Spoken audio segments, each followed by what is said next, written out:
I have a question. Is A'ja Wilson the best player in the WNBA? Yes. But is she the MVP of the WNBA this season? Well, she wouldn't get my vote, and I'll tell you why. Because Caitlin Clark should have us all re-evaluating who the WNBA's most valuable player actually is, and I'm going to explain why, breaking down every stat, every detail, and every argument using current and historical context. So let's look at each player's case properly. As you can see by the traditional numbers on the screen, A'ja Wilson is having a historically great season, breaking records in multiple different categories. She's having the greatest scoring season in WNBA history, averaging 26.9 points per game, the highest ever. She became the first player to ever score 1,000 points in a season. A'ja Wilson's 11.9 rebounds per game would be the most ever in a season if it was any other year, but this year she broke the all-time single season rebounding record, although it has to be said that Angel Reese actually broke this record before, averaged more rebounds than A'ja, but got injured, missed the last few games, and was therefore surpassed by Wilson. But it isn't just points and rebounds. A'ja also leads the WNBA in blocks per game, averaging 2.6.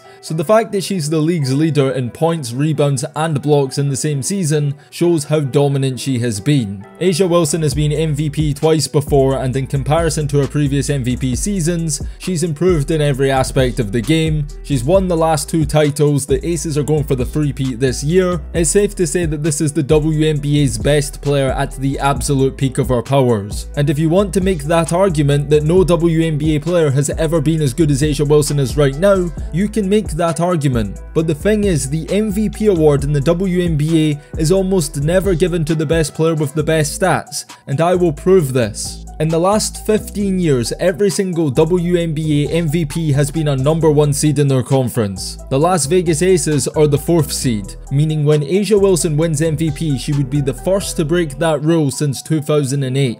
But even 2008 is an exception for reasons I'll elaborate on further in my next point. So by giving her the MVP this year, voters would be making an exception that contradicts the consistent voting criteria over the last 15-20 years, where in order to be MVP, you have to be at least the best team in your conference. So now that we have established that voters are willing to make an exception and overlook team success because of a player's individual impact and historical stats, now it's time to ask the question: has there been any player with as much individual impact and historic stats in the WNBA this season as A'ja Wilson? And the answer is yes, Caitlin Clark.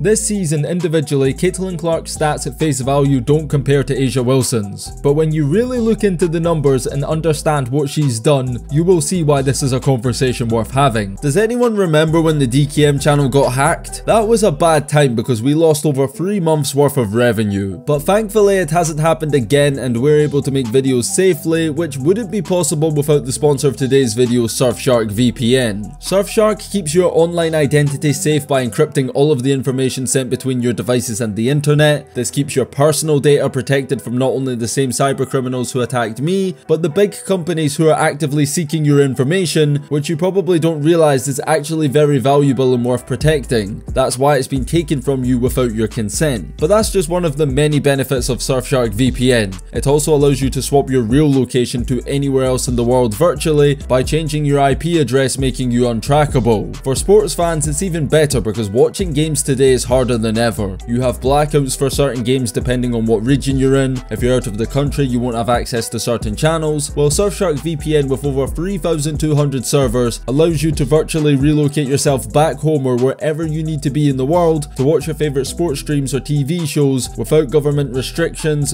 buffering, or annoying pop-ups of any kind. And lastly, if you're like everybody else who uses their phone in public, you're at the most risk of getting hacked, because public Wi-Fi is a goldmine for hackers because everything's so accessible. But if you have Surfshark VPN, when they get your IP address and try to steal from you, the joke's on them because they'll have the wrong one. In 2024, if you don't have a VPN, you're not protecting yourself, and Surfshark VPN offers you all the protection you need, as well as many other benefits. You pay 1 subscription and get Surfshark VPN on unlimited devices. And by using promo code DKM, you will get an extra 4 months for free. Click the link down below in the description, get your Surfshark VPN subscription today, because that's a great deal. Caitlin Clark led the WNBA in assists per game, she led the W in total assists and 3-pointers made, and broke the all-time record for most assists in a single season. She almost broke the record for most 3-pointers made in a single season, but with 122 she fell just short of Sabrina's record of 128. I just want to ask, is Caitlin finishing just short of the all-time 3-points record any less impressive than Wilson breaking the rebounding record when we use our brains and understand how one broke the record and the other didn't? The point is, the same way Asia had one of the best scoring and rebounding seasons of all time, Caitlin had one of the best passing and 3-point shooting seasons of all time. Now, since they both led the WNBA in multiple categories, people will argue that being the leading scorer is the most valuable category to lead, and that's because you need to score points to win games. Well, if there's one stat that's more valuable to winning games than scoring points, it's total points responsible for, and Caitlin Clark leads the entire WNBA in points scored or assisted on by a large distance, meaning while scoring less, she is directly responsible for more of her team's points than A'ja Wilson is. Clark's points or assists amount to 44% of the Fever's total points, and statistically, there is no player in WNBA history who has contributed to more total points per game in a season than Caitlin Clark this year. So it's an undeniable fact that if you have Clark and A'ja Wilson, your team will score more points by having Clark. That's pretty significant. Caitlin Clark was also the first player to make 100 plus 3-pointers and have 200 plus assists in the same season. She also broke the WNBA record for most games with at least 25 points and 10 assists. Not in a single season, by the way, in the entire history of the WNBA. Sabrina Ionescu held the record with 4, and Clark did it 5 times this season. Now, I understand a lot of people aren't going to be able to look past the fact that 19.5 points and 8.4 assists just don't seem as impressive as 26.9 points and 11.9 rebounds does, but you can blame the NBA and their inflated stats for that. Because the way to really know how impressive something is how many times it's been done before. And just like nobody has ever averaged at least 26.9 points and 11.9 rebounds per game, nobody has ever averaged at least 19.5 points and 8.4 assists per game either. Only one player has ever averaged more than 8.4 assists per game for a season. That was Courtney Vandersloot, and she averaged 10 points per game for her career. Caitlin Clark averages almost double that. When looking at the best assisting seasons in WNBA history, here are the points those players averaged that year. And here's Caitlin Clark. She is the first player in WNBA history to lead the league in assists while also being top 10 in points per game. No player has ever assisted and scored at this rate at the same time in WNBA history. Historically speaking, you're either a great passer or a great scorer, never both. And Caitlin Clark is both. She even broke the WNBA record for most assists in a single game with 19, and has 4 other games with 13 assists. She already has 5 of the top 50 best assisting performances, and she's only a rookie. Caitlin Clark is the fastest player in WNBA history to reach 350 points and 150 assists in a WNBA season. She did this fresh out of college with no professional experience. And a huge stat that everybody wanted to use in the Rookie of the Year race was double-doubles. A'ja Wilson is second in double-doubles with 23 this season. Caitlin Clark is 7th with 14. But getting a double-double as a guard with assists is significantly harder than getting a double-double with rebounds as the tallest player on the court. And that's proven by the fact that Clark is the only guard in the top 10 in double-doubles this season. And when it comes to double-double games with points and assists, prior to this season only 5 rookies had ever done it. Sue Bird, one of the greatest point guards of all time, did it a record 3 times. Caitlin Clark has done it 12 times. But do you know what's better than double-doubles? Caitlin Clark is already top 5 in WNBA history for triple-doubles, and is one of only 4 players in WNBA history to record multiple triple-doubles in a season. She was the first rookie to ever record a triple-double, and she did it more than once. Only Alyssa Thomas, the WNBA's all-time leader in triple-doubles, has more triple-doubles than Caitlin Clark this season, while A'ja Wilson doesn't have a single triple-double ever. Speaking of triple-doubles, another stat that Caitlin Clark is dominating is rebounds. And averaging 5.7 rebounds, she leads all guards in rebounding and is 18th in the entire WNBA. The records write themselves. She set the franchise record for most double-doubles in a season for the Indiana Fever despite being a guard. She also broke the franchise records for most points scored and assists in a season. Another all-time record that Caitlin Clark has already broken is turnovers. She averaged 5.6 per game and was the first player to ever get 200 in a season.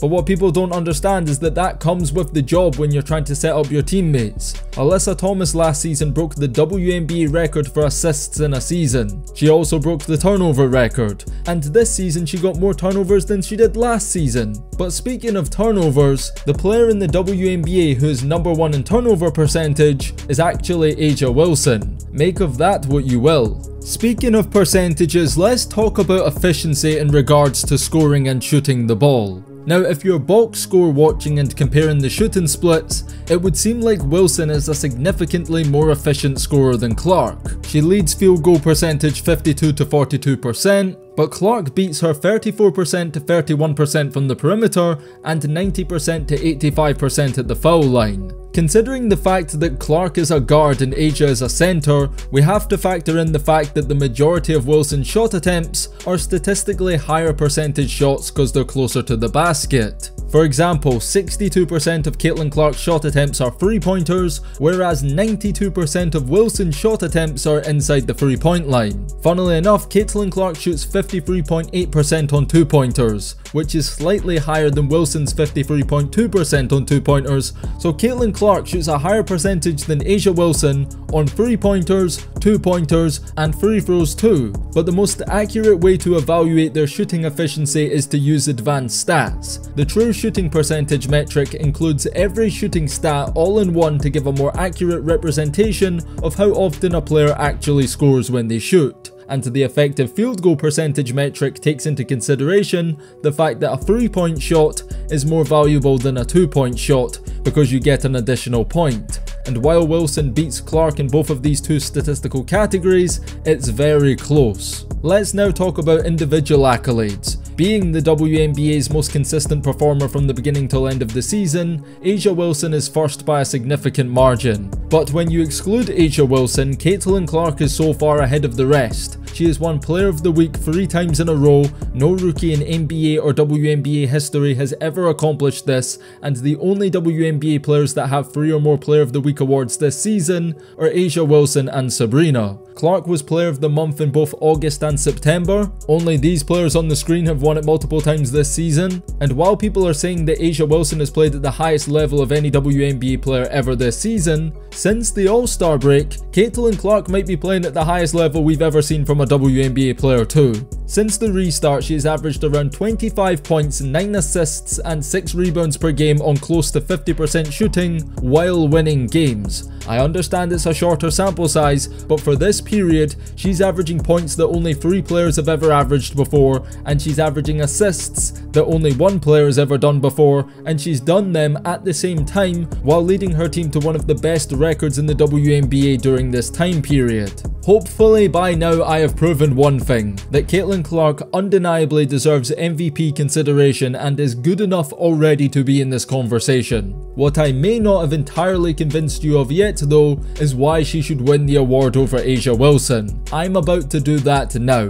We established earlier that the most important criteria for the WNBA's MVP award is team success, and it's usually given to an individual performer who elevates their team in the standings. Remember, the MVP isn't the world's best player award, it is the most valuable player award. Now let me paint 2 different pictures. The Las Vegas Aces have been the #1 seed 2 years in a row and have won back-to-back WNBA championships. Going into this season, they were ranked the #1 team in the WNBA again and were the odds-on favourite to win their 3rd consecutive title. On the other hand, the Indiana Fever going into this season hadn't made the playoffs since 2016. Last year in 2023, they won 32.5% of their games. This season they won 50%, which is their first 500 or above season in over a decade. In the 2 years where the Aces won championships, the Fever were selecting #1 in the draft. They had top 2 picks in 3 consecutive years. The Fever were ranked as the WNBA's 9th best team going into the season, and that was based on optimism.